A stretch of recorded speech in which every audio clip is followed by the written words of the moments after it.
To start, the next chapter is chapter number 3, pair of linear equations in two variables. First of all, we define what is the equations. Equations है आपके पास जिसमें जैसे कि 2x square equals to 3, जिसमें आपके पास कोई constant value equal to का sign और वेरिएबल है, वो आपके पास होंगी इक्वेशंस. ये ध्यान में रहे कि जो आपके पास वेरिएबल है उसका कोफिशिएंट आपके पास ज़ीरो नहीं होना चाहिए, उसका कोफिशिएंट ज़रूर कुछ होना चाहिए, चाहे वो वन ही क्यों ना हो. और कांस्टेंट टर्म है जो आपके इक्वल टू में है वो आपके पास ज़ीरो हो सकती है. तो हमारे पास ये इक्वेशन है क्योंकि इसमें हमारे पास एक्स का कोफिशिएंट भी है, वेरिएबल एक्स है, इक्वल टू का साइन और कुछ कांस्टेंट टर्म भी है. तो इट मीन्स कि ये हमारे पास एक इक्वेशंस है. नेक्स्ट है लीनियर इक्वेशन. लीनियर इक्वेशन है कि इक्वेशन जिनमें हमारे पास वेरिएबल की डिग्री हाईएस्ट डिग्री 1 है उसको हम बोलेंगे लीनियर इक्वेशंस. जैसे कि 2x+3 equals to 0. Pair of linear equations है कि टू लीनियर इक्वेशंस जिसमें आपके पास दो लीनियर इक्वेशंस होगी, उसमें दो वेरिएबल्स सेम वेरिएबल्स होंगे. कि अगर एक में आपके पास x और y दो वेरिएबल्स हैं तो दूसरी इक्वेशन में भी आपके पास x और y दो ही वेरिएबल्स होंगे, तो वो आपके पास होंगे पेयर ऑफ लीनियर इक्वेशंस. अगर आपके पास इक्वेशन में सिर्फ एक वेरिएबल है तो इट मीन्स वो इक्वेशंस होगी आपके पास linear equation in one variable. Example है a1x plus b1y is equal to c1, a2x plus b2y plus c2 equals to 0. Then हाँ, इसको सॉल्व करने के या रिप्रेजेंट करने के दो मेथड हैं, अलजेब्रिकली या फिर ग्राफिकली. तो सबसे पहले हम दिखाएंगे ग्राफिकली और जब्रिकली, दोनों रिप्रेजेंट करेंगे इसमें. नेक्स्ट है हमारे पास एक्सरसाइज 3.1 का सम है कि Aftab tales his daughter 7 years ago he was 7 times as old as you were. Then after 3 years now I shall be 3 times as old as you will be. Represent the equations by graphically and algebraically. तो इसमें है आफ्ताब ने अपनी daughter से बोल रहा है कि 7 साल पहले आफ्ताब की जो एज थी वो उसकी डॉटर से 7 गुना ज़्यादा थी, और आज से 3 साल बाद उसकी एज है जो उसकी डॉटर से 3 गुना ज़्यादा हो जाएगी. तो सबसे पहले मान लेते हैं कि present ages of both. Let the present age of Aftab is x years and the present age of daughter is y years. तो 7 years ago यानी कि 7 साल पहले, तो 7 साल पहले आफ्ताब की एज में भी 7 years कम कर देंगे और उसकी डॉटर की एज में भी 7 years कम कर देंगे. And according to question Aftab की एज है जो उसकी डॉटर से 7 times है यानी कि 7 गुना ज़्यादा, तो उसकी डॉटर से 7 से मल्टीप्लाई कर देंगे. इसको सॉल्व करेंगे 7y माइनस 49 माइनस 7y हो जाएगा लेफ्ट हैंड साइड में, कांस्टेंट टर्म को राइट हैंड साइड में लेके जाएंगे. सॉल्व करके आपके पास ये फर्स्ट इक्वेशन है. आफ्टर 3 years आफ्ताब की एज भी 3 साल बढ़ जाएगी. अब उसकी एज अगर x years है तो वो x प्लस 3 years. डॉटर की एज y थी तो वो y प्लस 3 years. तो सम के अकॉर्डिंग उन्होंने बोला था कि Aftab age is 3 times of his daughter's age, कि आफ्ताब की एज है जो उसकी डॉटर से 3 गुना ज़्यादा हो जाएगी. तो इसको सॉल्व करेंगे 3y plus 9 x minus 3y is equal to 9 minus 3 is 6. तो ये आपके पास जो दो इक्वेशंस दिख रही हैं आपको पास है 1 and 2, ये है इसकी रिप्रेजेंटेशन बाय अलजेब्रिकली. नेक्स्ट है ग्राफिकली. तो सबसे पहले अलजेब्रिकल इक्वेशंस की फर्स्ट इक्वेशन को लेके चलेंगे. x minus 3y is equal to minus 42, x equals to 7y minus 42.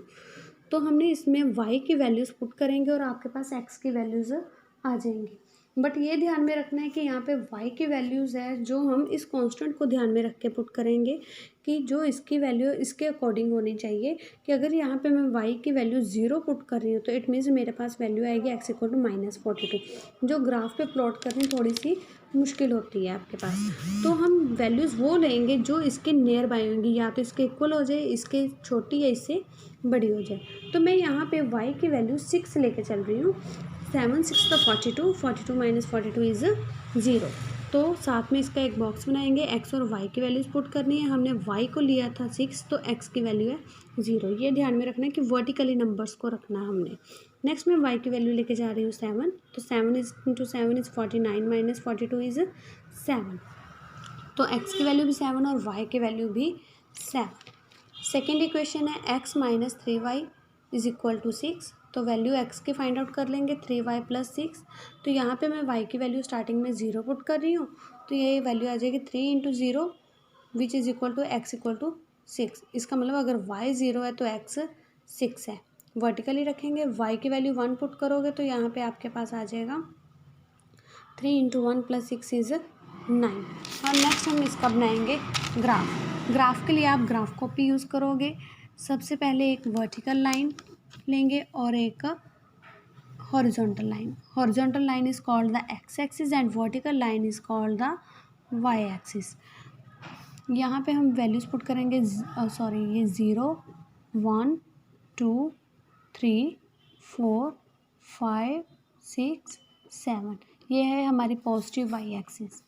और यहाँ पे है -1 -2 -3 -4 -5 -6 -7, ये है हमारी नेगेटिव वाई एक्सिस।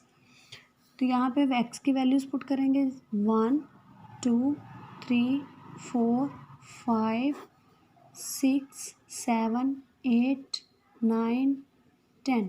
ये मैंने यहाँ पे 7 लाइंस आई है मेरी, यहाँ पे मैंने 10 लगाई हैं। चाहे तो आप इक्वल भी रख सकते हो, बट मैंने हाईएस्ट वैल्यू पहले ही नोट कर रखी थी कि यहाँ पे मेरे दोनों बॉक्सेस में एक्स की हाईएस्ट वैल्यू जा रही है 9 तक और वाई की वैल्यू हाईएस्ट जा रही है 7 तक। तो मैंने वाई की हाईएस्ट वैल्यू 7 तक प्लॉट की और एक्स की वैल्यू हाईएस्ट 10 है तो 10 तक रखे मैंने।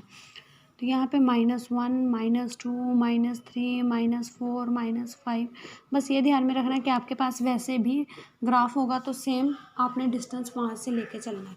तो हमारे पास पॉइंट्स थे फर्स्ट इक्वेशन के, x की वैल्यू 0 है तो y की वैल्यू 6। एक है हमारे पास पॉइंट 0 6 और उसका सेकंड पॉइंट था हमारे पास 7 7। तो सबसे पहले x की वैल्यू 0 और y की वैल्यू 6। नेक्स्ट है आपके पास 7 7, एक्स की वैल्यू भी 7 और वाई की वैल्यू भी 7 है। तो ये पॉइंट हो गया 7 7 और इसको हम ज्वाइन कर देंगे। You have to use the scale. तो ये थे आपके पास है first equation x minus 7y is equal to -42। अब सेकंड के आपके पास पॉइंट थे x 6 और y 0, x 6 y 0 और x 6 6 0।